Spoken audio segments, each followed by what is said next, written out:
It was way back in 1989 that I started at, and there was the sort of, I guess, relatively new bachelor's program with a peace studies concentration.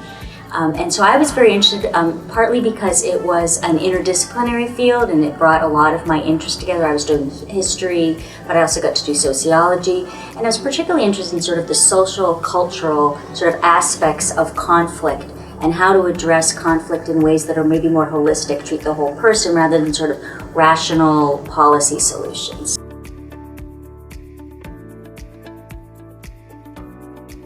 So I'm probably a little different in my use, but I went on to go to law school and then in bioethics training. And so I think I've really used it and try to understand diplomacy and the art of sort of cultural humility and different cultural perspectives in medicine and in healthcare. Not only with the people that come and try to seek out healthcare, but also the different stakeholders that are involved when you have physicians and you have patients and lawyers and social work, and sort of just kind of getting an understanding of where everyone's at, try to come up with sort of diplomatic, sort of win-win solutions. So it's been kind of an interesting area.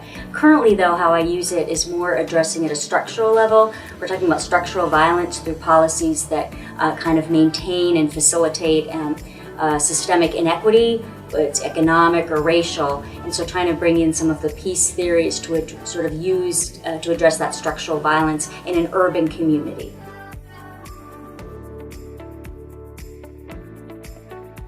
First of all, I mean, I just loved Professor Lopez because it just sort of changed. I remember the introductory course and it kind of changed my world of just really rethinking how to go about. But then I also had a great course on sort of an urban sociology course where I just remember we had field trip. We went to Chicago. We looked to then some of the areas they had with public housing and sort of thinking about some of the issues around that and how violence comes from some of the inequity and the poverty. And so that really stuck with me. I think has really sort of informed what I do now.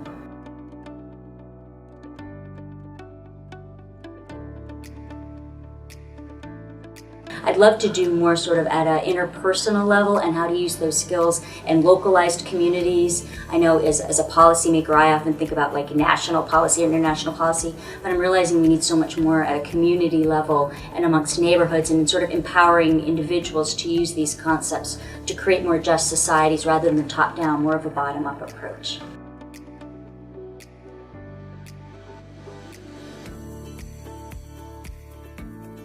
What I am struck by is how many people from different nations are here, yet we're all kind of bringing, even though it looks different how it's playing out in local context, there's similar concepts, similar energy, similar ideas. So I think it's such a dynamic field that has such international reach, yet we have shared sort of understandings and goals and approaches that we can learn from one another. So it's just, I think it's an exciting time to be in that field.